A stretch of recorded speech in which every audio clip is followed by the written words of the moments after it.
An empty CBSE board based question. An empty cone of radius 3 centimeter and height 12 centimeter is filled with ice cream such that the lower part of the cone, which is 1/6 of the volume of cone, is unfilled, but a hemisphere is formed on the top. Find the volume of ice cream.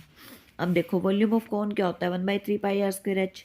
तो पहले तो क्योंकि जो ये देखो हमने एक figure बना ली, ये हमारी सॉफ्टी है कोन की शेप में, ऊपर तक हमारी आइसक्रीम जो है वो भरी होती है, और आइसक्रीम भरने के बाद ये हेमिस्फीयर बन जाता है हमारा, और ये आइसक्रीम है, नीचे से कुछ हिस्सा हमारा खाली भी रह जाता है। तो वॉल्यूम ऑफ कौन होएगा 1/3πr²h। 1/3πr हमें गिवन है क्वेश्चन में 3 और h हमें गिवन है 12, 36 पाई आ गया। अब इन्होंने कह रखा है वॉल्यूम ऑफ आइसक्रीम, जो आइसक्रीम भरी हुई है उसका वॉल्यूम कितना है। जो भी हमारा वॉल्यूम ऑफ कौन है उसके अंदर 5/6 हिस्सा जो है वो आइसक्रीम का है। तो खाली आइसक्रीम की निकालेंगे, जो टोटल वॉल्यूम ऑफ कौन है उसका 5/6 पार्ट निकाल लेंगे, मल्टीप्लाई 5/6, तो इसका मतलब 30 पाई जो है हमारी आइसक्रीम भरी हुई है कोन में, जिसका वॉल्यूम 30 पाई आया। अब इन्होंने कह रखा है volume of ice cream in hemisphere. अब देखो मैंने फिगर में दिखाया था कि जब हमने कोन को आइसक्रीम से भरा तो ऊपर जो है हेमिस्फीयर की शेप बन जाती है। तो हेमिस्फीयर का फॉर्मूला क्या होता है 2/3πr³।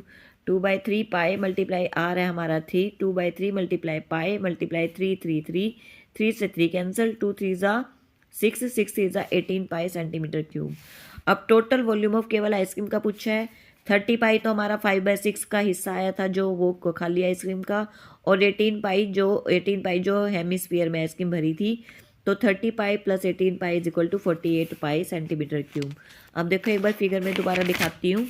ये जो हमारे फिगर थी ये कौन था, इसके अंदर आइसक्रीम भरी हुई है, ये ऊपर आइसक्रीम भरने के बाद ये हेमिस्फीयर बन गया। तो इसका आंसर कैसे निकलेगा, वॉल्यूम ऑफ कौन में से हम 5/6 हिस्सा आइसक्रीम का निकाल लेंगे मल्टीप्लाई करके, और फिर हेमिस्फीयर का वॉल्यूम निकाल लेंगे और इन दोनों को ऐड कर देंगे, जिससे हमारा वॉल्यूम ऑफ आइसक्रीम निकल आएगा। Thank you.